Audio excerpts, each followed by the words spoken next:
Hello friend, আজকে আমি কোনো ব্লগ ভিডিও দিচ্ছি না। আমার শরীরটা ভীষণ খারাপ, এত পেটে যন্ত্রণা করছে। তো সকাল থেকেই ঘুম থেকে ওঠার পর থেকেই ভীষণ পেটে যন্ত্রণা করছে।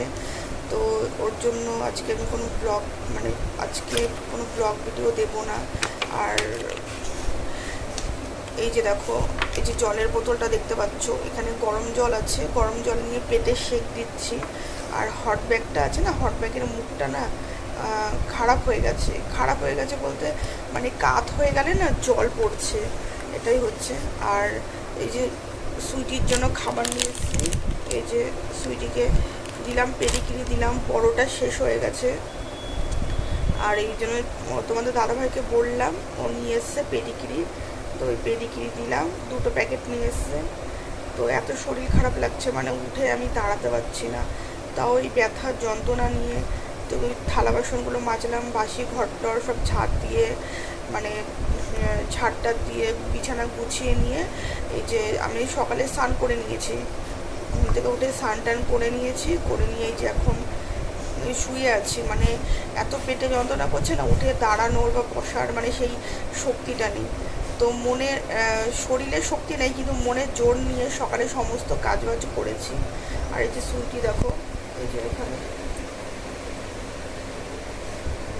ওই যে এখানে লোক দেখছে জানলা দিয়ে, এতক্ষণ বসেছিল, ওরও শরীরটা ভালো নেই। আর তোমাদের দাদাভাই যে ভাত বসালো, তো ওই মাছ নিয়ে এসছে। আমি বললাম যে মাছ করার দরকার নেই, শুধু আলু সেদ্ধ ভাত করে রাখো, আর ফ্রিজে কালকে তরকারি আছে, ওটা দিয়ে হয়ে যাবে। তো মাছটা তবু বের করে রেখেছে, ওই করবে, আমি করবো না, কারণ যেহেতু আমার ভীষণ পেটে যন্ত্রণা করছে, আমি উঠে দাঁড়ানোর সেই শক্তিটা আমার নেই। এত কষ্ট হচ্ছে, মনে হচ্ছে এর থেকে মরে গেলে অনেক শান্তি। এত কষ্ট হচ্ছে না, কি বলবো, আর তোমাদেরকে বলে বোঝাতে পারছি না আমি। যাই হোক, তো বন্ধুরা, যদি আমার কালকে পেটে ব্যথা ঠিক হয়ে যায়, তাহলে অবশ্যই আমি তোমাদের সাথে ব্লগ ভিডিও শেয়ার করব। আর কি বলবো কিছু বুঝতে পারছি না। যাই হোক, চলো আমি একটু রেস্ট নিই। আর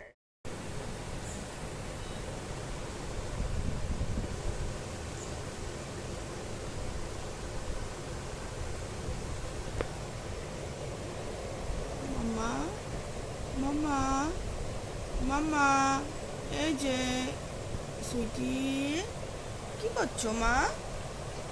বসে আছো?